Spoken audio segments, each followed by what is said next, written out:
The year was 1999.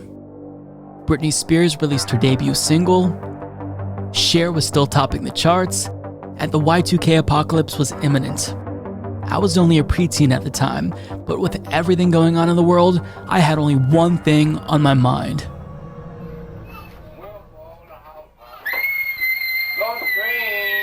That's right, Donkey Kong 64. Just hearing the iconic rap song brings back so many memories, and I don't care what anyone says, even by today's standards, this is still a certified banger, and I'm willing to fight anyone who disagrees.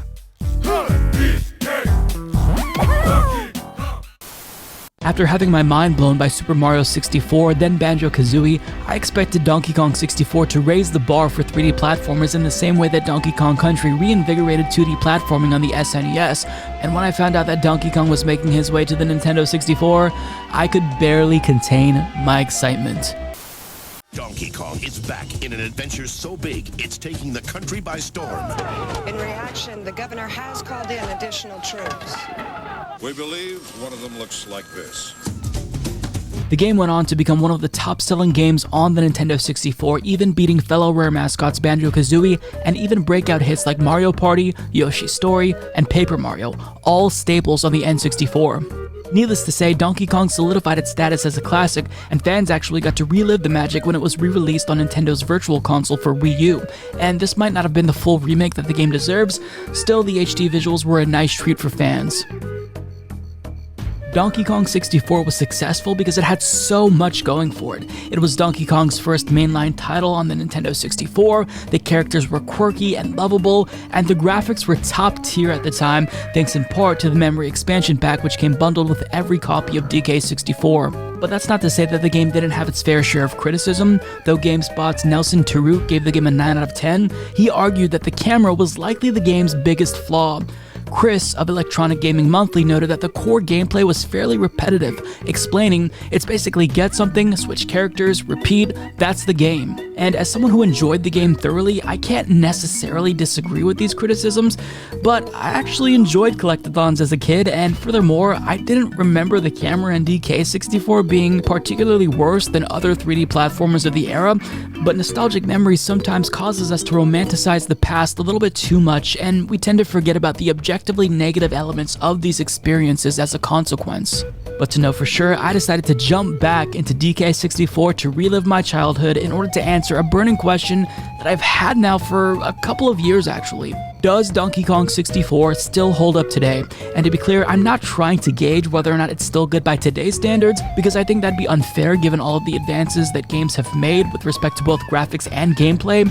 But what I really wanted to know is, do I still find it as fun as I did when I was younger? So I dusted off the N64, gave the cartridge a good blow, and then I decided to play the 2015 Virtual Console version on the Wii U. Why? Well, because after comparing the two, I mean, but to be fair, there are trade-offs, and we will talk about that later. This opening scene took me right back to the first time I played this game on Christmas morning in 1999. The feeling of excitement, the chills down the back of my neck as the music played, the first reveal of DK Isle, reliving this nostalgic moment from my childhood felt almost magical, dare I say overwhelming even.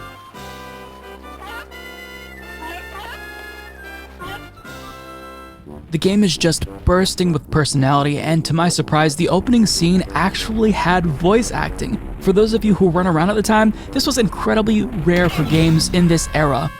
I want you to do everything in your power to keep Donkey Kong distracted. Steal that horde of golden bananas he treasured so much. This opening cutscene was truly ahead of its time, and the humor genuinely made me laugh out loud here. Mistakes.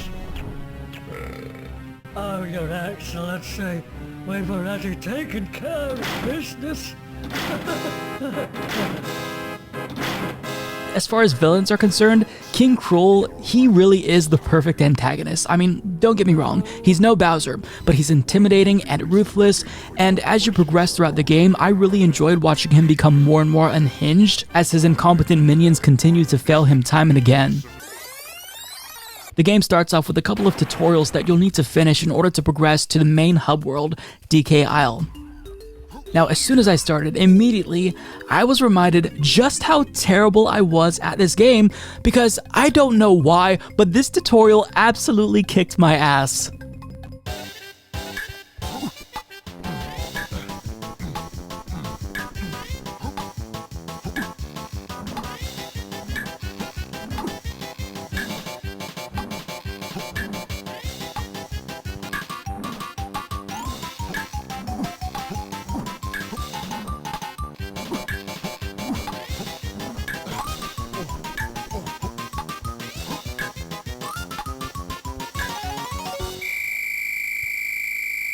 Dang.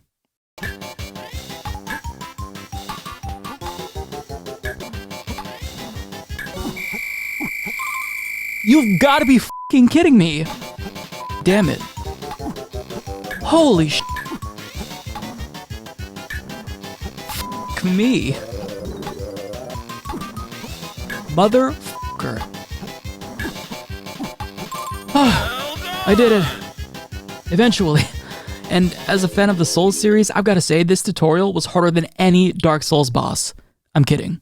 But relearning the ropes was a little bit more difficult than I expected it to be. Another thing that became immediately apparent to me was that the view was definitely worse than I remember. That is until I realized that you can actually reposition the camera to behind you by simply pressing the R button. When I found this out, it obviously made a huge difference, but I struggled for quite some time, at least the first 2 levels, until I figured this out. Now, I didn't anticipate any control issues, but getting used to the controls actually did take some time, but the learning curve was largely due to the game's reliance on the N64 C-stick. And I'll explain why this was an issue. So, for example, if you want to throw a grenade, you hold Z and then you press the right C button.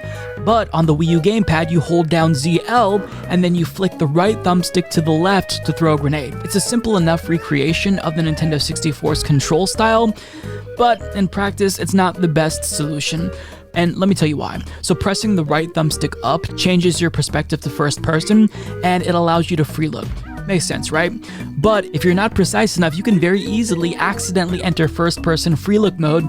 And if you're doing this during an action sequence, I mean, you can understand why this would be an issue. And this did happen to me multiple times, albeit primarily towards the beginning of the game. And after kind of going back and forth between the N64 controller and the Wii U gamepad, I have to say that the N64 controller, as weird as it was, that control style, at least for this game, was far superior than the Wii U gamepad's thumbstick. But having said that, I did feel pretty comfortable with the controls after a couple of hours, and really this was a trade-off. Do I want better controls, worse graphics, or do I want worse controls and better graphics? And I opted for the latter. Now, Jungle Japes is where the game really begins. This is where you'll officially start your quest for golden bananas. There are 25 golden bananas in every level, 5 for each Kong, and you'll need to collect a specific amount in order to advance to the next level only after you've defeated the previous level's boss, which you can unlock by collecting enough regular non-golden bananas. You'll collect coins, which is the currency that you'll need to purchase weapons and weapon upgrades from Funky, as well as new abilities from Cranky and musical instruments from Candy. And these musical instruments unlock secret passages, and it kills all nearby enemies in the vicinity. It's actually very helpful. On top of that, you'll collect blueprints, which you'll give to Snide in exchange for a golden banana, and you'll also need to collect ammo, grenades, coconut crystals, and later, fairies too. So, suffice to say, this is the quintessential collect-a-thon, but that's not necessarily a bad thing, though I can see why this game was criticized for it. I think if you eliminated at least one of these collectibles, it would have made the game at least seemingly less tedious. Now, if I had my way, I would do away with collecting coconut crystals. These are used to power your special abilities, so the more coconut crystals you have, the more time that you could spend using your jetpack as Diddy Kong, for example, or the more time you could spend being small as Tiny. But I think that it probably would have made more sense to put these abilities on cooldown rather than forcing you to collect crystals, because I mean, there's already enough to collect, you don't really need this. But when it comes to ammunition and grenades, thankfully, the developers were kind enough to usually place them near or alongside each other, but I always felt like I had enough ammo to not really have to worry about it. However, that's not necessarily the case for coconut crystals. But let's talk about the bananas, the non-golden bananas, the different colored bananas that every single Kong has to collect. Diddy can only collect red bananas, Donkey can only collect yellow bananas, so on and so forth. This can be a little bit obnoxious, to be frank. I mean, they could have served as a sort of guide indicating which direction a particular character should head, and this is the case in some instances, to be fair, but not always. So, say you're playing as Diddy Kong, who can only collect red bananas. I think that it makes perfect sense to guide him to his objective with a trail of red bananas that only he can collect, but their placement sometimes almost feels random, and as a result, getting from point A to point B can feel like a chore if you're like me and you want to collect every single banana you come across. And this was my strategy because some of these levels were incredibly big, so I didn't want to run the risk of forgetting where these bananas were. Let's say you stumble across this area in Frantic Factory, which you will, and you see that there are 2 golden banana quests, one for Donkey Kong and one for Tiny Kong. But then there's also some bananas here for Diddy Kong. Rather than forgetting about these bananas for Diddy after completing the objectives for Donkey and Tiny, I'd rather just come back with Diddy first, collect his bananas, and then subsequently complete the aforementioned objectives for Tiny and Donkey, just so I don't run the risk of forgetting to come back for the lesser important bananas. I can kind of see why people would have an issue with this. Why not just put Donkey and Tiny's bananas here only, and not put Diddy's bananas here? Put them in an area where only Diddy can reach. I don't know. Another example, when it comes to this tunnel between the 2 main areas of Angry Aztec, as you can see, there are red bananas for Diddy throughout the first half, but then in the middle, there's a Cranky Kong pop-up with banana balloons exclusively for Donkey Kong.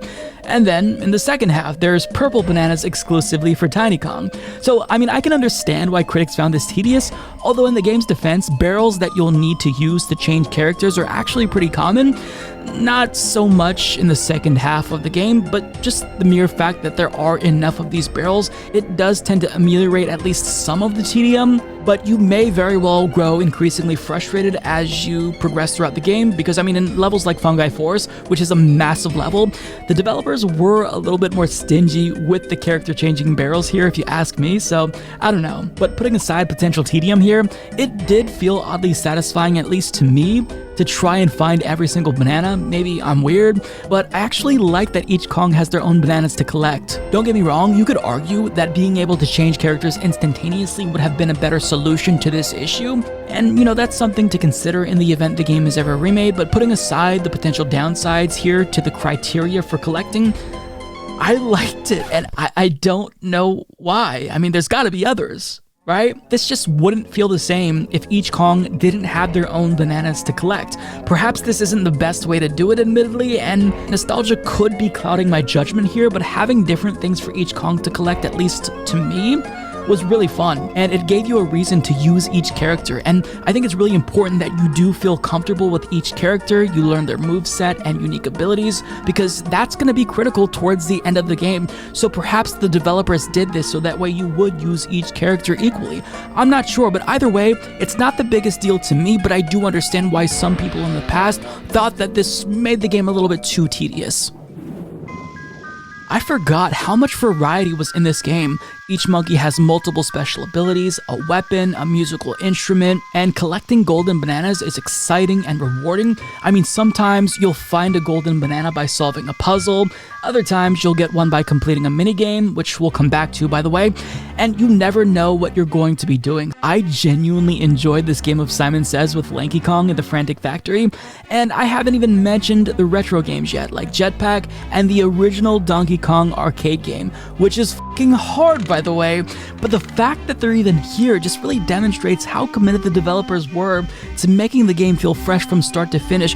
Although, I will say that forcing you to complete these arcade games in order to finish the game is a little bit harsh, but it's still cool nonetheless. But here's what's not cool: timers. There are way too many damn timers in this game, and I'm not against the challenge, but in some instances, the timers just feel punishing unnecessarily so. Take this level in Frantic Factory, for example. You have 99 seconds to make it to the top of the tower with Chunky Kong. Doing it without being timed is already pretty challenging, but adding the timer just adds to the frustration, because if you fall and there's, say, 20 seconds left, you basically have to wait for the timer to reset before you can hit it again, restart the timer, and make another attempt. This can get really frustrating because you will make multiple attempts because this is hard and you will fall off. Also in Frantic Factory, after discovering a hidden passage to a Diddy switch, you'll only have 20 seconds to make it to this barrel right here, which takes you to a minigame which you'll need to complete to get a golden banana.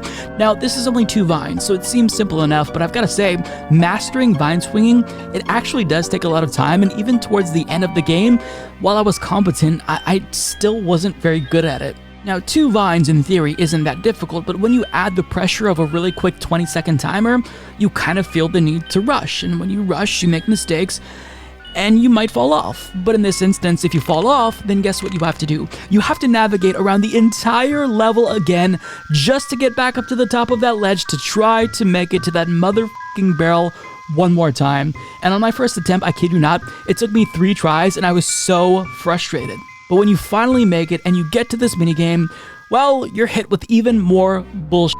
Which brings us to our next segment, minigames. Minigames are mostly fun, but some can be inexplicably rage-inducing. Case in point, this fucking bug.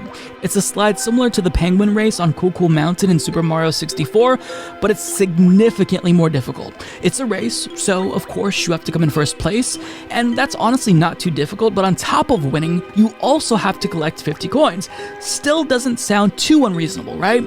Well, the problem is that every time you bump into that bug, you lose coins, and it is extremely difficult to avoid bumping into this fucking bug.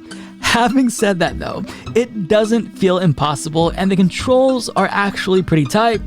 But if you want to complete this, it will take you many attempts to beat this. I actually specifically remember raging at this minigame when I was younger, and although I did beat it eventually, this time, however, as an adult, I just don't have the patience, so I gave up.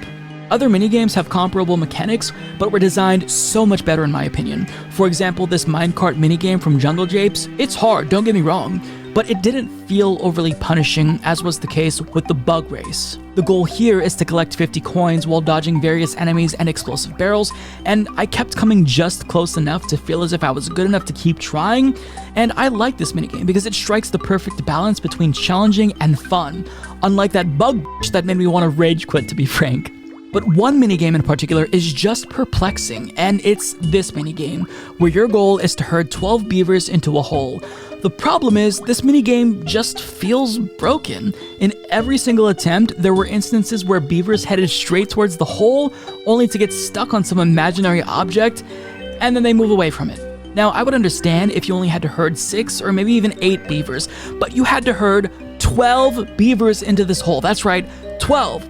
This would be a difficult minigame if it worked properly, but with beavers getting stuck on invisible walls, it's just awful, and it doesn't feel like you can even develop a particular skill and get better as you play along. It just feels like you have to get lucky, which isn't cool. But I don't want to give you the impression that the minigames are terrible, because almost all of them are incredibly varied and fun. And the minigames with Donkey Kong, where you blast from barrel to barrel, these were definitely my favorites, and they do get challenging towards the latter half of the game, but each failure never felt arbitrary to me. It felt like I myself made the mistake, and that I needed to get better at learning the timing of this particular course. I enjoyed these a lot, and that's not surprising given that the barrel portions of Donkey Kong Country were some of my favorite parts of the game back then too, and I thought that they did a really good job at recreating the magic here.